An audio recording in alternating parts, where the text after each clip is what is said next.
Before listening to this episode, please consider that the movie we discussed today contains themes of racism, sexual violence, killing of civilians, and general war crimes.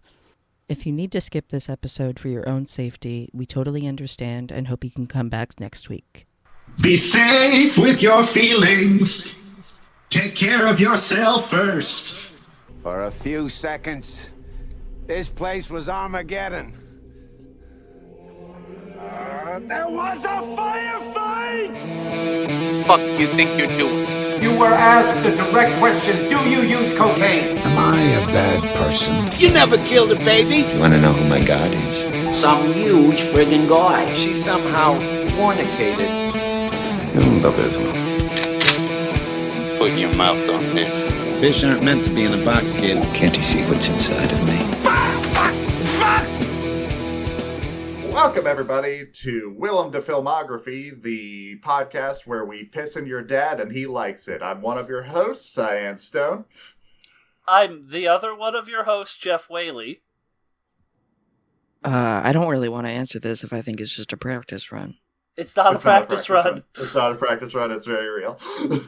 Okay, I wasn't sure because it's so back and forth these days. Keep this in. If Cy says it's a practice run, it's a bit. Cy does not believe in practice. Cy is the Allen Iverson of this podcast. Go.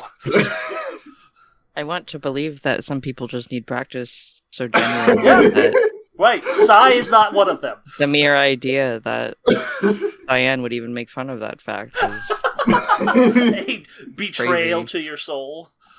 Yeah. Anyways, I'm the third one of your hosts, Jude. On this episode of Willem to Filmography, we watched, I legitimately forgot the name of this movie, Jeff. Dear America, Letters Home from Vietnam. Thanks, Jeff. But before we get into that, let's check in with our hosts. Yeah, I'll go Host? first. Hello. Okay. I am doing good. There was a thing that I wanted to start doing on these checkups, and I can't remember what that is. So, Jude? Yeah, right? I'm fine, like usual. And I am going to, for once, be serious about this. I'm doing much better than I have been in the last few months, thanks to the miracle that is drugs. That brings me to why I wasn't here last episode. It is true that I did go on a hunt for the last known location of a Willem Dafoe cocoon, but the reason why I went on that hunt was because Platoon made me so viscerally upset and angry that I couldn't get past the right after the scene where they raid the village, and that it was just that and a combination of just mental health struggles and like outside stressors just made me not a good podcast host to be on this ostensibly lighthearted podcast for the most part, where I would just be saying death, death, death, like the entire time that I would be on the episode of Platoon. I was mad at the American government. I was mad at a lot of Vietnam vets that I've known specifically, who have defended shit that was done in Vietnam. And one even said to me that he wished the country had mandatory military service so that people could learn the Constitution. He was right in my mind when I went on my whole anger streak there. So I decided that I would find the last known location of the Defoe to train this newborn Defoe into hunting those men down. I drank some absinthe and got information from a man in a parking lot. I did not remember the location, so I just wrote down AA. So I went to Alaska, Arkansas, because I misread Arkansas, Alabama, Australia. I racked up a lot of credit card debt buying airplane tickets, which brings me to my next point. We are looking for advertisers. And that's how I'm doing.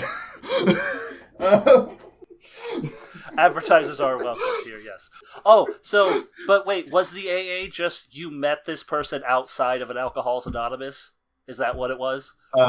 I am not 100% sure the person even existed, but that is a possibility. So, Willem Dafoe. That's what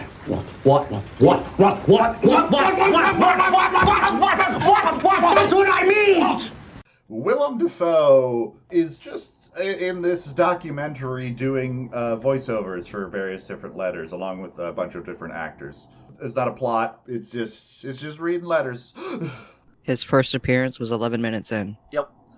Yeah, I remember hearing his voice and being like, "Who is that?" And then I remembered the podcast that I was doing. I was like, "Oh, it's Willem Dafoe." I am a bit out of it, y'all. I am. My Willem Dafoe is in this movie. Willem Dafoe fucking hates elephant grass, and then later on talks about the just the existentialness of how easy it is to kill during war because. Oh boy, yeah. This movie, so like this movie also made me angry, like Platoon, but I'm medicated now. Yeah. So and this movie made me more angry than Platoon, because Platoon was at least a personal story through autobiographical thing. This was just fucking propaganda. Just much mid-'80s. We didn't treat our troops right when we came home, and not the, what about the government?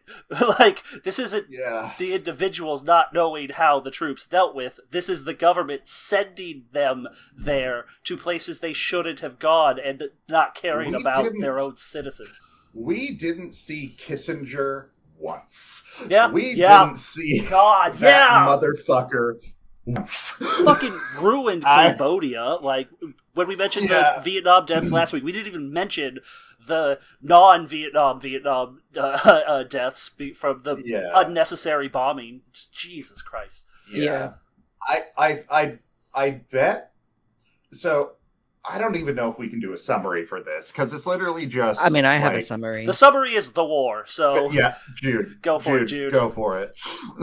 At the beginning of the movie, we get one of those title cards that says, every single piece of footage in this movie is real, there's no reenactments.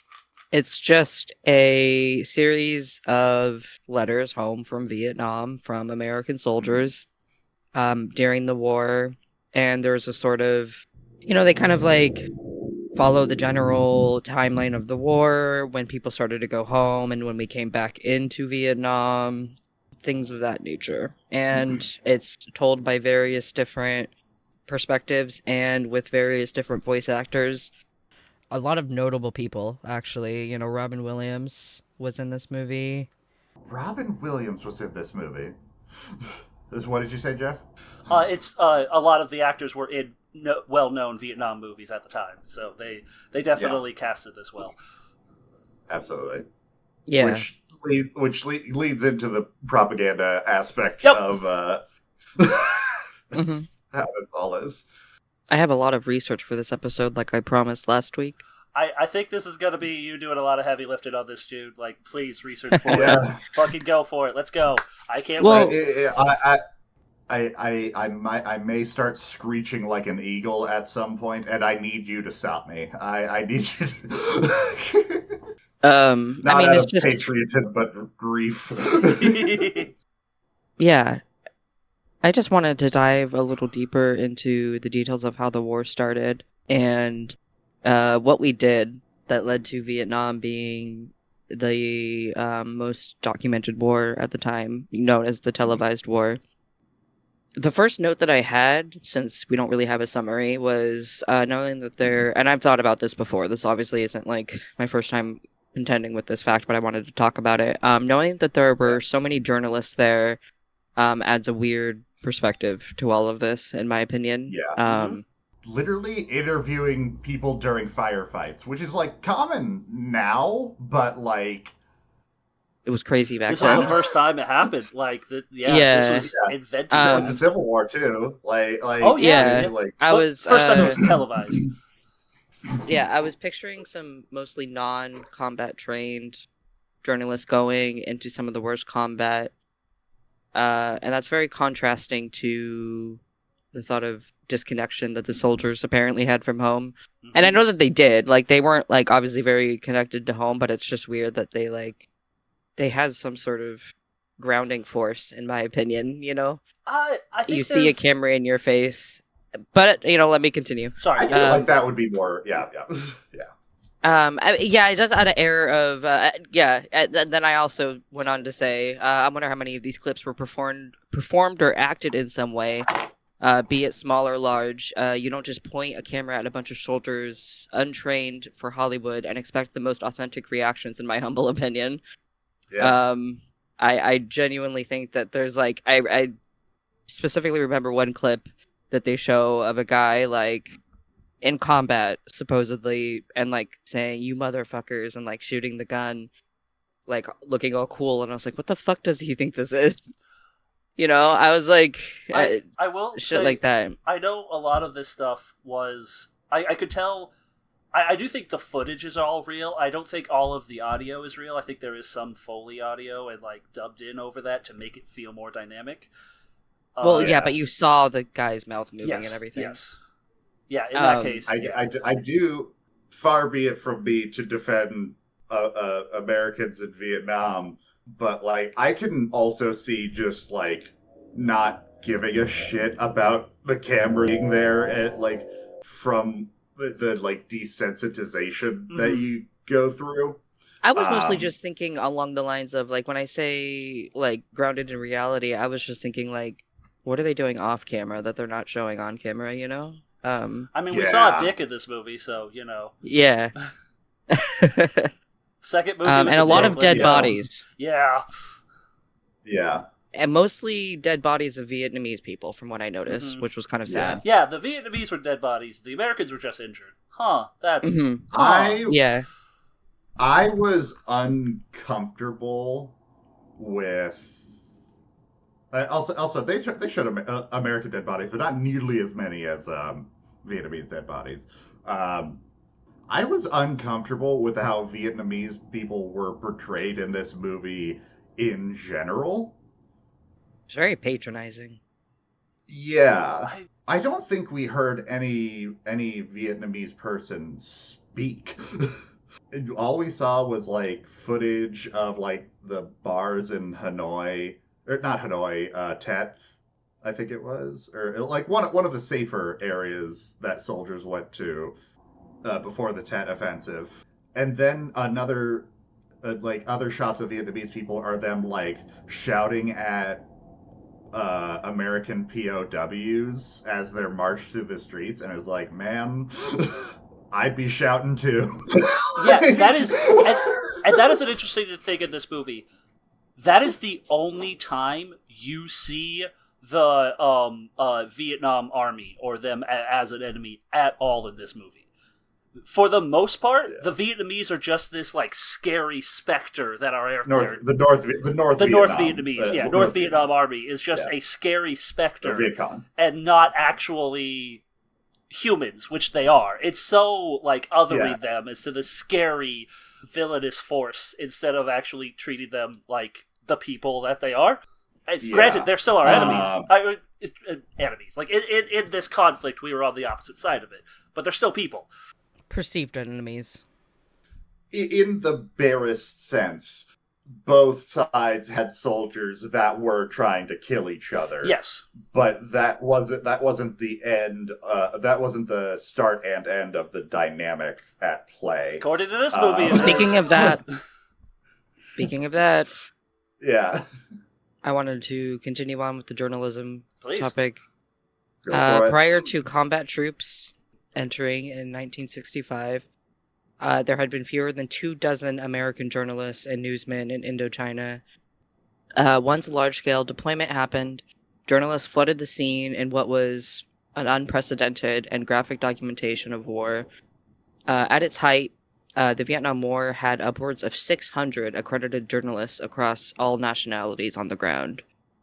And like I said earlier, this was the first televised war, as so many of us know, with a faster-than-ever process-to-report times. So information from the war was hitting, back home in America at record times. And I believe I read somewhere it was due to they would fly footage over to Tokyo to have it quickly processed, and then from Tokyo to America. And sometimes they would even broadcast directly from Tokyo if it was important enough. I do have a couple of quotes from the movie that really stood out to me as awful, if we want to get shrieking. And what you guys were talking about reminded me of it. My first massive side-eye quote was somebody saying, "This is the only war we got. Don't knock it." Yep. What's that mean, buddy? Because there was like. I know. There's some. No. I'm not trying to defend anything. I'm just trying to find my word, because American history, white people history with war in general is so fucked. And I say white people not to exclude that other nations didn't have fucked up sense of war. I'm just talking about what I know about how we treated war. We're American. We only learn American history, so. Yeah, up until World War One, in European attitudes towards war was it's the thing that we do when we want glory, and very valiant. Yeah, and then machine guns happened, and we didn't learn a goddamn thing. So then World War II happens, and America gets involved, clearly now for the wrong reasons. We could have gone either way at any point, and we only joined on the Allied side because we various personally reasons. got hit. Churchill and Roosevelt became buddies, and also the fucking Pearl Harbor bombings. The way we portray ourselves now in that war is we were just so mad about the wrong stuff that Germany and Japan were doing. It's no, we were pissed off and wanted a big war. Also, you could argue that by the time we joined in, the war was already on the downslide, and we just helped with the cleanup. Russia did most. Yeah, Russia did most of that shit. Russia did most of that shit, and the whole idea of so that's the attitude people were going into it with is well, we're the generation born after all those people who fought in the good war, World War II. So we got to have a war too that makes us look good too. There was that one quote from the guy who's just during the Christmas of, what was it, 68, 67, who was now I know how Dad felt when he was in World War II and couldn't see his family. It's man. We talked about that a little bit last time, about how a lot of people signed up for it or went for it because of that feeling of this was the necessary thing. When a war happens, you sign up. That's what my parents did. But that one was actually necessary, quote unquote. But this one was not in any way, shape, or form. And I think Jude and I can attest to how many people we went to high school with who wanted to go into the military because their parents were in the military. And the fact that we had fucking recruiters at literally every other week at the school. And just, again, we didn't learn a goddamn thing. The only reason I brought this quote up is because I know all that. I know that there's valiant thing around war and everything. I just mostly mean the don't knock it part. Yeah. How do you knock a war? And like, and it was given in the context of like shooting people and killing people, and like the kid apparently pushing back against what was obvious abuse of power, and you need to be proud of your government going to war because they're your government, and you need to show patriotism. Yeah, we literally did this. We literally did the same thing in the Middle East after 9/11, where people were like supporting. It's also the same thing. It's also a similar equivocation that you see between people who want to equate Zionism to Judaism. Where it's like, in order to support the troops, you have to support the war, and like it's just so completely unnuanced, completely disconnected from reality, completely trying to obfuscate the actual circumstances, the actual situation at play. And I have information on the actual. We didn't look at goddamn thing. I have information on the actual thing at play. Please. So, the roots of the Vietnam War are traced back probably to way farther than this, but specifically started with the French occupation of Vietnam in the 19th century, in the late 19th century. And it was more broadly...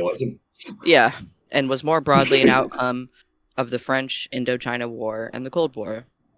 After the Vietnamese defeated the French in 1954 and won their independence, the country was temporarily, I put emphasis on that, split between two factions during a meeting at Geneva. The U.S. supported South Vietnam, and the other side was the predominantly communist North Vietnam. And so, fueled by anti-communist rhetoric during the height of the Cold War and action by pro-communist activists in South Vietnam, the U.S. began sending troops to Vietnam to fight the communist agenda, which is where we get the Vietnam War, or at least, our part in it. And we were technically in Vietnam before we sent troops there. Like I was kind of alluding to earlier, we just, a lot of the documentation didn't start happening until ground troops entered, and we started with the guns and shit. But I believe we were bombing before that, weren't we? 61, you said, during Platoon is when Kennedy first sending things over. Yeah, that was it. Everyone's favorite president. Yeah. Mm-hmm. Oh, hey, yeah, and I actually just said we covered some of the overarching details last week, like the disproportionately reported death tolls, and just like the general... We kind of generally went over the war crimes, especially given that some of them happen in Platoon. But this week we'd like to focus more on the predominant points of the Vietnam War.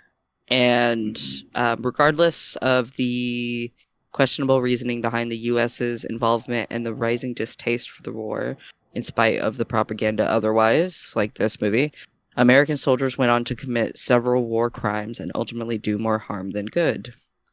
If I may do a quick pause on this.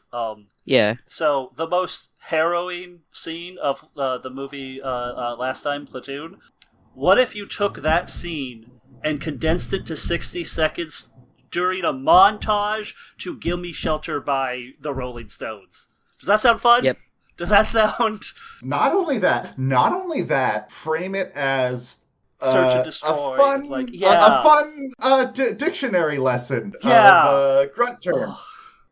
You're burning down a Vietnamese village. That's a Zippo raid right there. Like, Jesus Christ. Yeah. When I was watching that, I was like, "Oh, this can't be it. This can't be it. Yeah. It's it. That's it." This hour and a half long movie spends 2 minutes on the My Lai massacre. Mm-hmm. 2 minutes. Speaking of the My Lai massacre, good God, Jude. The transitions, let's go! So good at the worst transitions. The most Son of a bitch. The most infamous example of U.S. troops just blatantly committing murder is the My Lai massacre in the South Vietnamese district of Son Mai.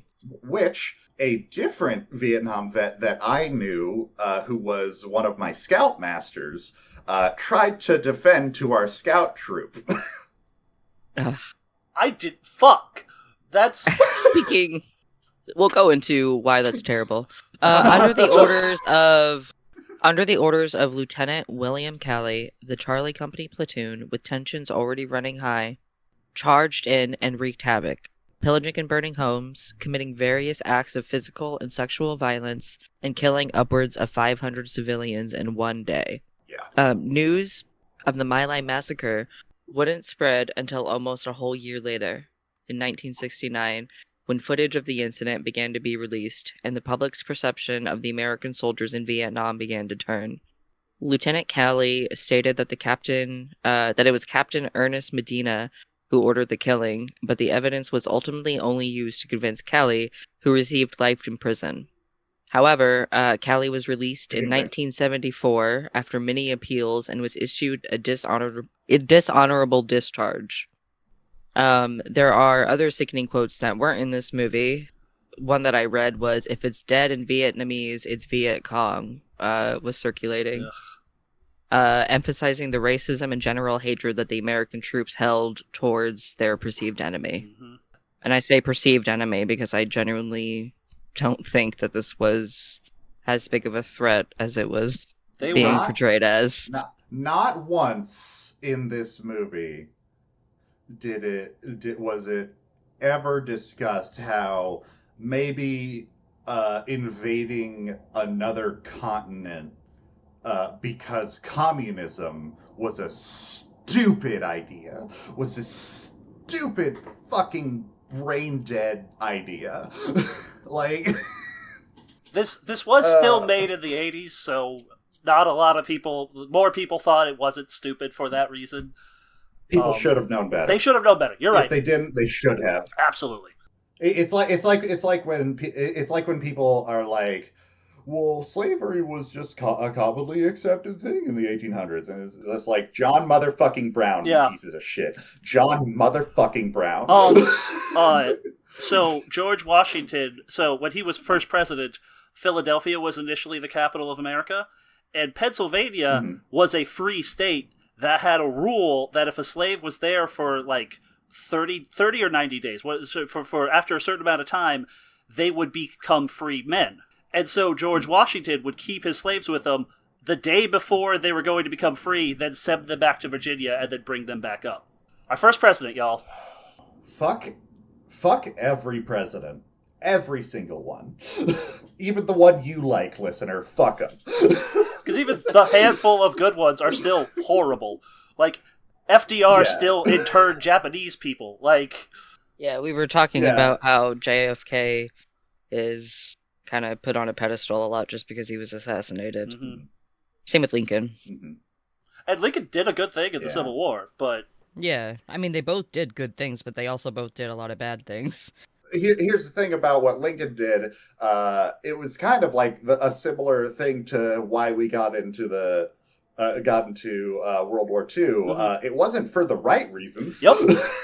Like, he didn't end slavery for the right reasons. In fact, he wanted like slavery to be ended and for African Americans to be shipped off back to Africa. Like, that's what he wanted, or to have some sort of fucking like island that we dump them on to have their own nation. Like, if you just look at his accomplishments and don't look at any of the things he believed, he was fine. Yep. Man. And also, with the John motherfucking Brown. Yeah, John, fuck yeah. I know with and also back to Vietnam with the My Lai massacre, do you know who the general was in charge of, looking, or the person in the military who was in charge of, like, seeing whether or not the My Lai massacre was real? Colin Powell. Wasn't it? What was? Okay. What was?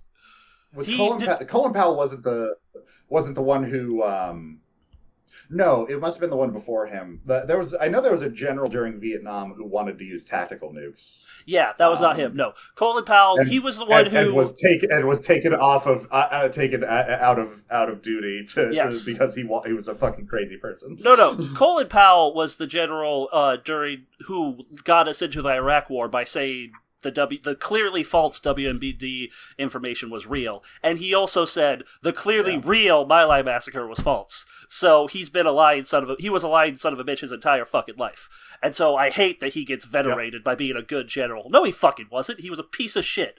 Fuck Colin Powell. Yeah. I'm going very hard on Colin Powell this episode. Fuck that dead piece of shit. Yeah. Piss on Colin Powell's grave. Yep. Henry Kissinger's grave. Yep. Nixon's probably already covered. LBJ.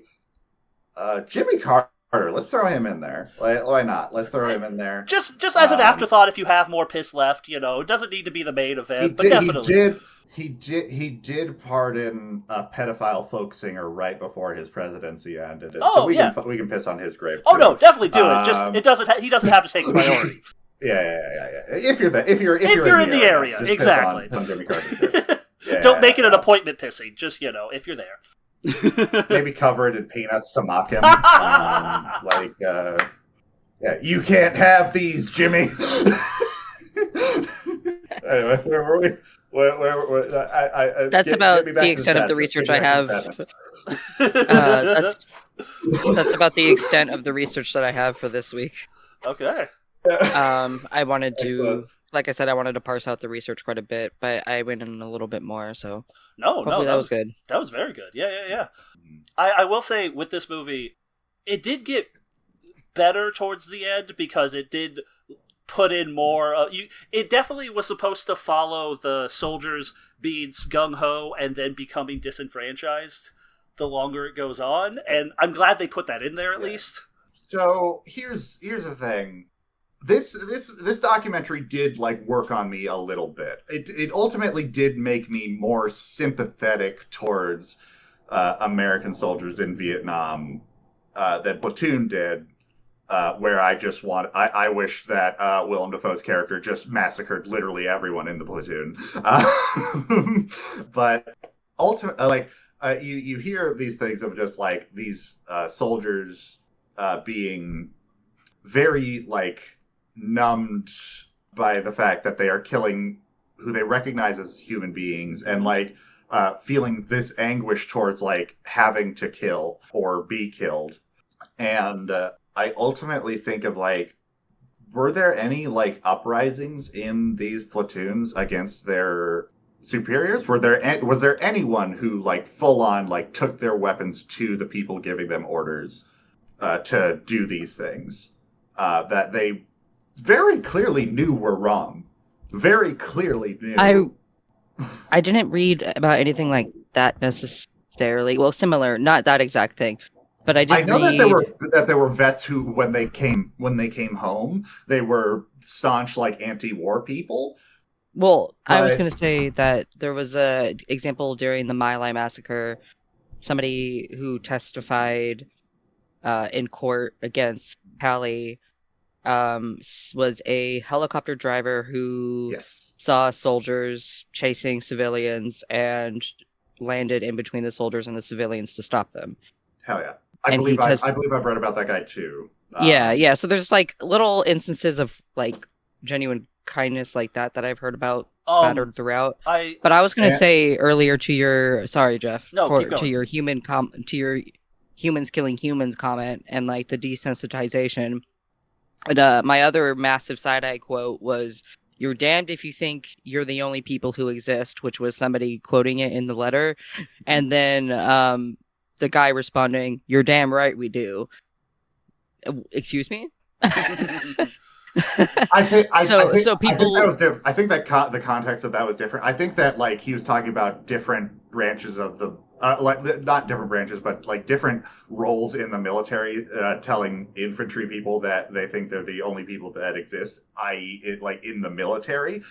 Okay, that's fair. He was responding, "Yeah, we exist. We're the ones in the shit on the ground." Yeah, yeah. I think that's what he meant. But anyways, there's a weirder quote, Go ahead. actually, that I remember of like a soldier getting real poetic about a flower.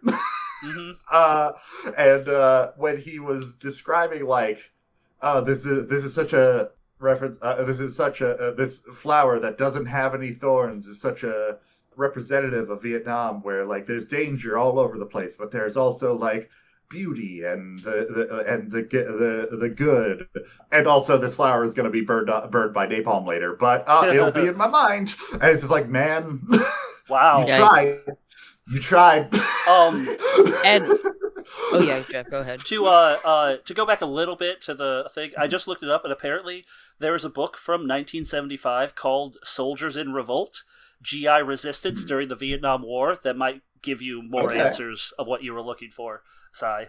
Okay. So little homework for anyone listening. Keep that in the episode, but also keep this in the episode. We'll table that for now. I will at least read a summary of the book, and try and look at what it talks about. I do have ADHD. I may forget it completely, but I will make a good effort to look into it. My last comment was about, the footage and even the wording and just the way these letters are written. These are babies. Yeah. Yeah. Yep. They were children. like some 18, 19. There's even and then like the older I get, the more I just realize like these draftees were just little babies, and also people who joined, but that's not to like. And it's not to dismiss what the fucking I'm not terrible things that they did, but I'm not implying that you're saying that, but like, of course, if you send children with guns into a horrifying situation, they're gonna be psychopaths. They're gonna be fucking like. Yeah, absolutely. And speaking of the baby thing, one of the letters in there was someone writing back about going to the Saigon bar thing, and the conversation having with women who were trying to sex workers. Yeah, sex workers trying to get with them, and then basically saying, "Oh, you're a baby," and him being like insulted that they were calling him a virgin, and it's like, dude, you are wrong priorities, you 19-year-old idiot. There was kind of a racist impression by Robin Williams that I wanted to just forget about. Yeah. So, side note: Robin Williams has been known to do. He did a lot of those impressions. I'd just be remiss if I didn't mention it. Yeah. It was a pretty standout part of the movie. I was like, oh, yikes. I'm not giving Robin Williams a pass, but, like, he was certainly a better person than... Yeah. There comes a point where it's, what can you do? Like... Yeah.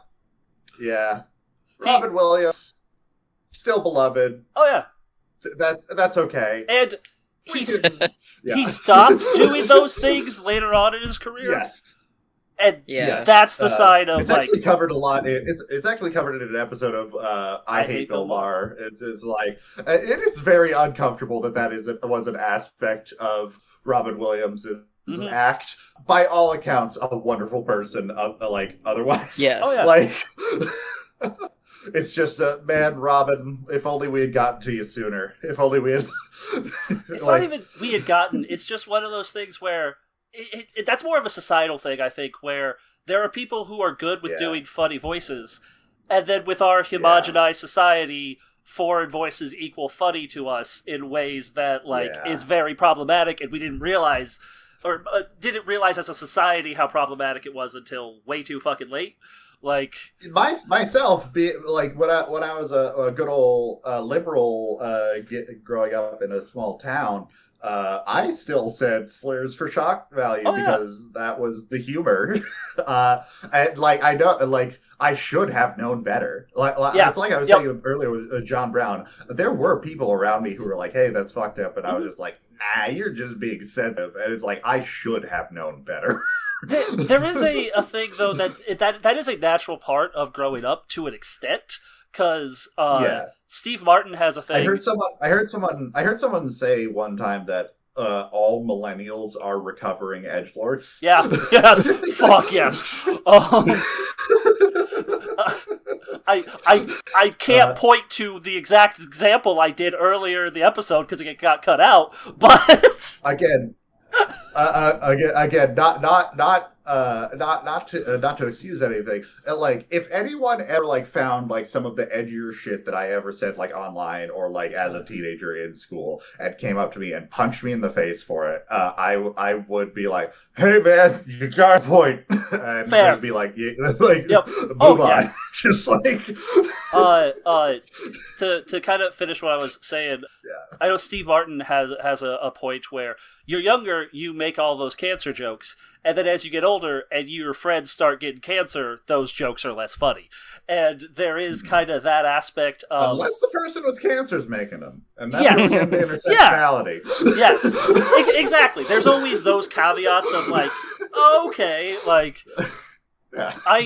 This is a random tangent, but I saw a little bit of a clip of a Sting from before he retired doing like an interview, and he was talking about one of his like good friends and like person he wrestled with a lot in the 90s, the Great Muta, and he was telling a story where the Great Muta was talking to him, and he was doing Muta's accent, and it's one of those things of like, that is how he sounded. But, like, so, to go back with the accent thing, it's, shaky ground, but I'll accept it. There's certain dynamics that really just come down to, like, the relationship between individual people. Yeah. And whether or not that, that being projected out to the broader society should happen is debatable, but, like... Yeah. There is an argument for like people who don't necessarily have the right language but do the right work still needing to be included. Like, and I think I believe in that, but to a point, you know, to a point.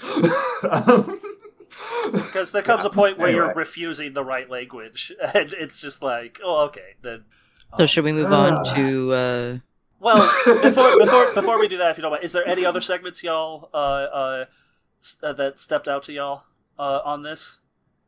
Most of it just made me sad and tired. To be fair, this movie made me more angry than Platoon did. Platoon was a personal story told by someone who experienced it through the narrative of the grunts, of the forgotten, and very much told as a this is shit, but we're here. This felt so much more propaganda that it pissed me off.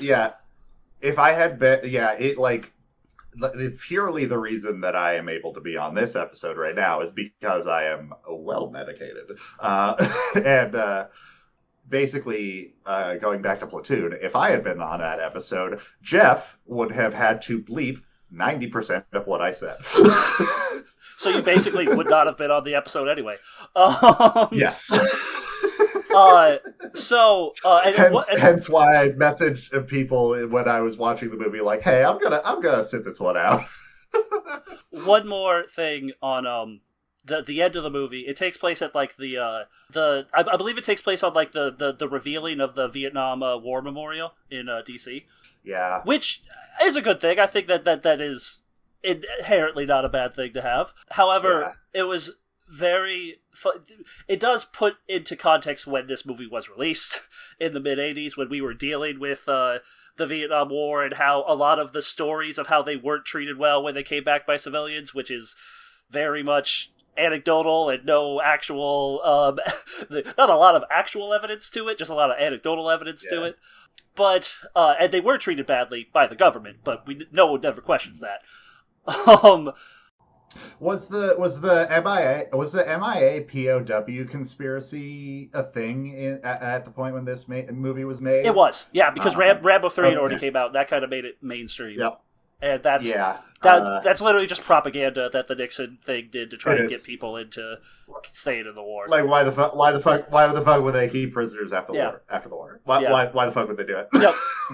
They just counted every single person who they couldn't account for as a prisoner, and it's like that's not how that works. Yeah, No. But I think the closing text on like that we see before the credits, the closing text that leads into the Vietnam War Memorial and then the credits is 58,000 something died, but 3 million came home. And then it cuts to veterans marching in a parade to the Vietnam War Memorial. It's like, man, what the fuck? And also, that made me think of, this is a very funny thing, that made me think of, this at the time was the longest war America was in, but guess what surpassed it? Afghanistan, baby. And so, It's like, I wonder if there's that made me look up on Wikipedia like what the fucking casualty numbers between different countries were, and it's just like, man, we really suck our own dick over this stuff every goddamn time, don't we? But we really like. But looking at this memorial, granted, other countries were in there for 10 more years than we were, but even by that standard, are still fucking crazy. It's all about America, baby. Other countries had it than America in the Vietnam War. So looking at that made me think of, I wonder if there's like an Iraq or Afghanistan memorial in like Washington D.C. Oh, there isn't. Oh, cool. So boomers just like they celebrate like how they were like super anti-war, and also the ones who went to war still get memorialized, and it's just like, oh, Jesus Christ, boomers just got fucking everything. Back in my day, military quagmires were in the jungle. Y'all have a nice dry heat nowadays. And we got treated horribly for it, and then they gave us a memorial and keep sucking our dick on it. And then, like, cool, when is that part going to come for every war after that? Never? Oh, great. Yeah. But you know what? That one Vietnam vet that I knew brings up a good point. Baby, the sole way we should teach the Constitution is with a draft. With mandatory military service. And I think that's the lesson we can all take away going into Willem Dafoe or Willem Dafoe. Yay! You know, I'm something of William Dafoe. myself. You don't learn the Constitution in the military. That's not a fucking thing. Like, what the fuck are you talking about? Like, if I may, Willem Daquaintance. Adding that. 100% adding that. Willem Daquaintance. Willem Daquaintance. That's a three-person Willem Daquaintance. Don't know him enough to really make a decision one way or the other. Yeah, exactly. I didn't like this movie. I did not like this movie. My opinion on how the movie is made is that it's the type of documentary that usually does get to me, but I know the subject matter was trying to mislead me in a way that I did not like. So I did not like this movie. Yeah. It's well made though. I have to say that at least. Like, I'm sure if somebody who cares about the Vietnam War is going to watch this and bawl like a little baby, not in a I don't know. Yeah, I know in a patronizing way. I mean that.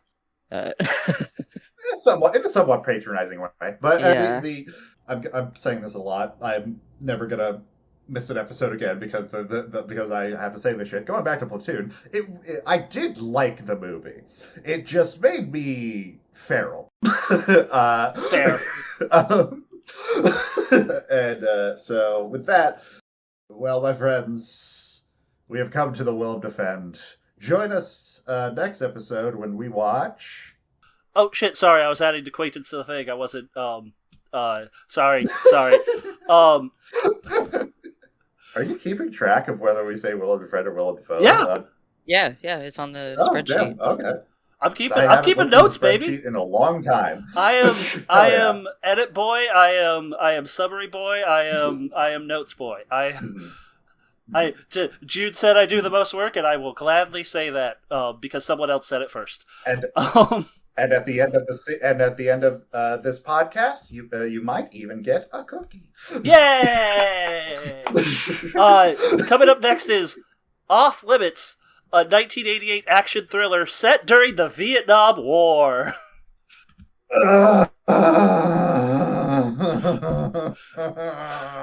Don't worry, this is more of a murder mystery set during Vietnam and less about Vietnam, so...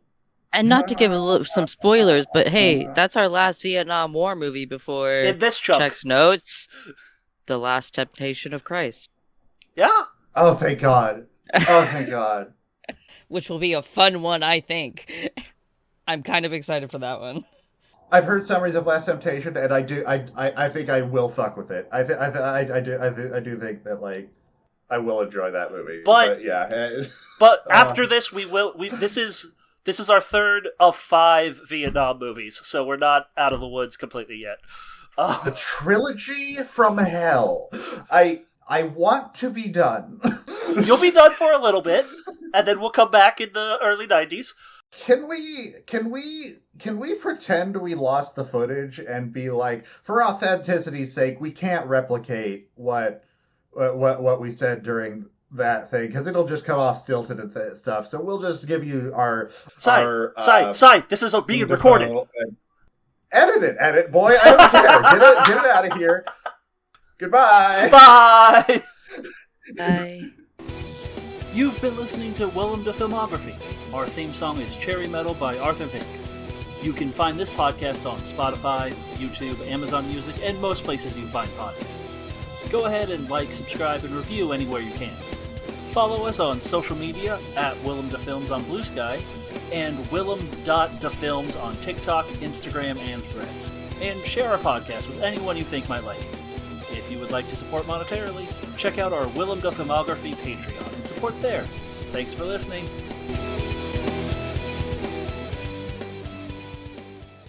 Bravo, sir. I've had about enough of your shit too, Billy.